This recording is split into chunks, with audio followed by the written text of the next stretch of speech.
Story number 4. The European Commissioner for Economic and Financial Affairs has urged Athens to speed up its reforms program, warning that Europe is running out of time.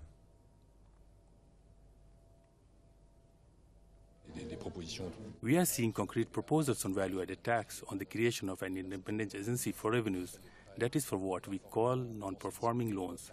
We are starting to discuss retirement plans. Yes, there is a substantial progress, and the Eurogroup has recognized it. At the same time, there is still a lot of work to be done, especially on reforming retirement plans or the labor market. Pierre Moscovici has stressed Greece should stay within the Euro bloc, adding that there is no other alternative. However, he added that the reforms program should allow Greece to be more competitive and to allow for more social justice within the country. Athens and Euro bloc remain at odds over further cuts in public spending and civil service pensions. Greece needs a deal with international creditors to unblock the remaining batch of loans worth 7.2 billion euros. Athens has warned that it will face a default without a bailout deal before June 5. It has also said that it will give priority to the payment of salaries, pensions, and the country's general running costs rather than the International Monetary Fund's repayments on June 5. Our correspondent Konstantin Venizelos joins us from Greece's capital, Athens. Konstantin, I remember talking to you last week, and you said that the cycle that Greece is involved in is that the loan that they got, they're paying the payments with that loan. So obviously that's not a good cycle. What are we looking at when it comes now to, obviously, time that's now running out very quickly? Well, good evening, Carver. Well, first of all, I think the next step that we're hearing, the government here in Greece might be proceeding to, is to tap into the state enterprise cash reserves, basically tap into the cash reserves of state companies, because a month ago it basically confiscated the cash reserves of local government throughout Greece to be able to make up payment for public sector wages and pensions. And of course, a few weeks ago, it used IMF money to pay back the IMF.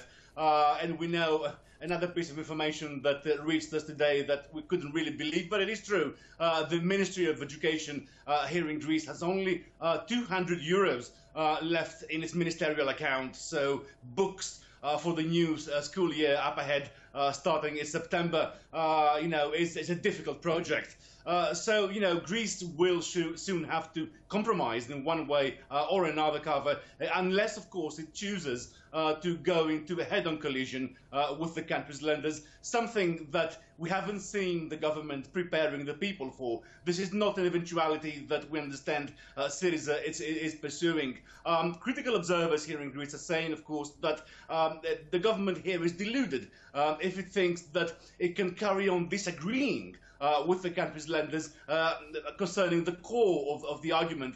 And that is still at play, Carver. The Greek government and the financial institutions that hold the country's debt, the Eurogroup finance ministers cannot agree. After 2 months of failing negotiations, they still cannot agree concerning labour reforms. Basically, Germany wants Greece to further cut wages and pensions, and the Syriza government, this is a red line for it. It will not cross this red line. So we don't really expect an agreement to be reached this week, unless, of course, the Syriza government is prepared to heavily compromise, risking, as it is, heavy criticism here at home, and of course, severe political reaction from within the party. 2 days ago, Carver, Syriza radicals held an in-party meeting pushing the Prime Minister to a head-on collision with the country's lenders, whatever the consequences. So we know at the moment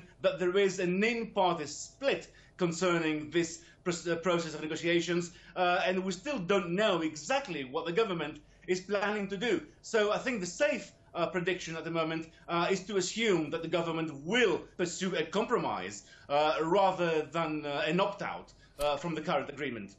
Konstantin Venizelos, thank you so much, correspondent there, talking to us from Greece's capital, Athens.